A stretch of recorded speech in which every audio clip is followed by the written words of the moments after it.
What's up, everyone? Seth Films here.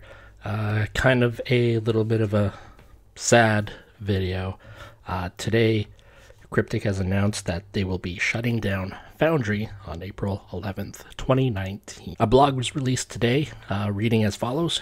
Greeting Cryptic fans. On April 11th, we are sad to announce that we will be sunsetting the Foundry system for Neverwinter and Star Trek Online. This decision was not made lightly. The Foundry was a passion project for many of us, and we have loved seeing the unique stories and awesome content our Foundry authors have produced. Developers and players alike have enjoyed using the Foundry, and the friends we've made and the journeys we've had will live on in our memories. Our team at Cryptic strives to create excellent content and maintain the high standards of quality for our games.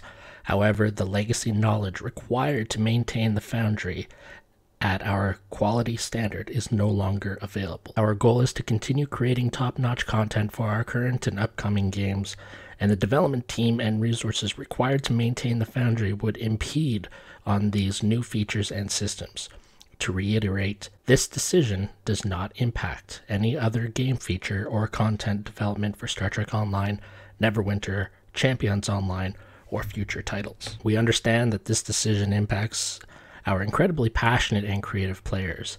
We want to thank you all for the incredible amount of work that you have shared with us and the entire community through the characters, worlds, and stories you've created. We don't want to leave the contributions to both Foundry authors and enthusiasts unrecognized, so we will be providing the following rewards to our amazing Foundry community. Players who contributed or participated in the Foundry prior to today's date, March 4th, 2019, will receive the following. So then they have a list of rewards.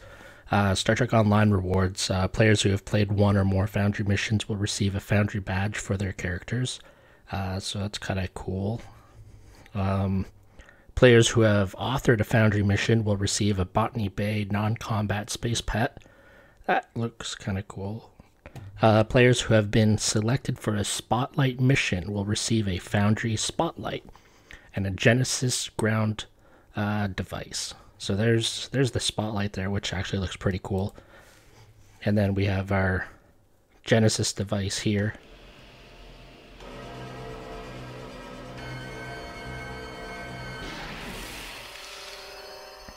Rest in peace, Foundry.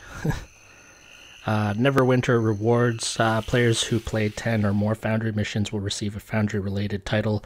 Players who publish 10 or more Foundry missions will receive a cape with the Foundry logo. My one opinion on this is I think this would be a cool cape to pass on to the players who make it available for KDF. I think that would be a really cool thing to give.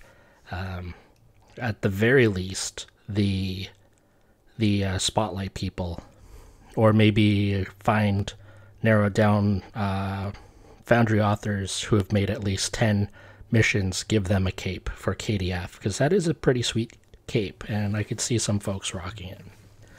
Last little bit, the Foundry and the community it bloomed has been a unique and special aspect of our game that will leave lasting memories for our development teams and players. And then they just finished up the live stream that they talk about in this blog. I watched it, but I think I missed some parts. But yeah, going back to the article, before I go into my thoughts here, I think the last person who had the legacy knowledge to maintaining Foundry was Maria, or Zeronius Rex. She was very, very hands-on, and I think once she left, a lot of the ins and outs of Foundry went with her. And that's not me pointing the fault at anybody. Like this is just what happens. Like, knowledge goes with people. You don't have the time to train somebody on all the unique quirks, because I mean, we've seen what happens with Foundry, and every time there's a big patch, there's something like it snowballs, and lately it's just becoming like more and more bugs that are associated with Foundry after a patch. It's getting crazy. So it's I understand why, but at the same time it sucks. I really do feel for the Foundry authors and the people who played the Foundry missions for extra story content, and the folks at the Foundry Round Table, like their podcast is based on Foundry. So it sucks. My minor gripe right now and annoyance is the people who are complaining, well, I guess I can't do my personal endeavors. I have no sympathy for that comment. I'm sorry to say, but I don't entirely think that's what the Foundry was meant to be. Foundry was meant to tell a story, build a story, share it with other people, take people within the Star Trek Online community to places that they've never been before, boldly going and all that. So I've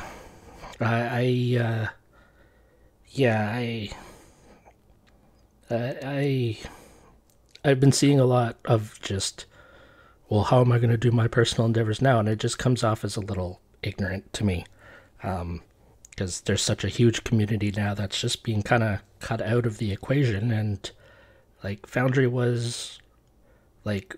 is the end game for a good portion of people in this community, just like demo record is the end game for me. If demo record was taken away from Star Trek Online, that's a lot of stuff that I can't do anymore, that I can't give to you guys. And this is now Foundry is going, and this is a big tool that people use to fill in the gaps between season arcs when we weren't getting more missions. So it sucks. I feel bad for the Foundry people. So if you've made it this long, what I'm going to try and do for this month, and it's I'm going to try my best, but I do encourage other peoples within the Star Trek Online community, if you have a YouTube channel, to do the same thing. Is I'm going to try and take some Foundry missions, play through them, record it, just like a Let's Play video, and upload them to my channel, just for that way they always exist somewhere. I already have a couple of videos up on my YouTube channel, or having to do with the Foundry. I did a live stream where I played a mission called the 100th, and I believe I also did a trailer, maybe 2 trailers, for a couple of Foundry missions way back in the day. So if you want to check those out, I'll have those comments down below. Foundry was something that I used frequently as well. I used them for videos that I've done in the past, like gameplay trailers or setting up particular scenes that I wanted to kind of recreate from like the Star Trek movies into the game. And I've made a couple of missions here or there too. Yeah, if you have a Foundry mission that you've made and you want me to check it out, please leave let me know in the comment section down below what the name of that mission is. Yeah, that's it for this video. I want to thank you very much for watching. If you have some downtime, I would highly encourage you to go play a mission in Foundry, and thank you very much for watching the video. I guess I will see you in the next one. Alright, thank you. Bye-bye.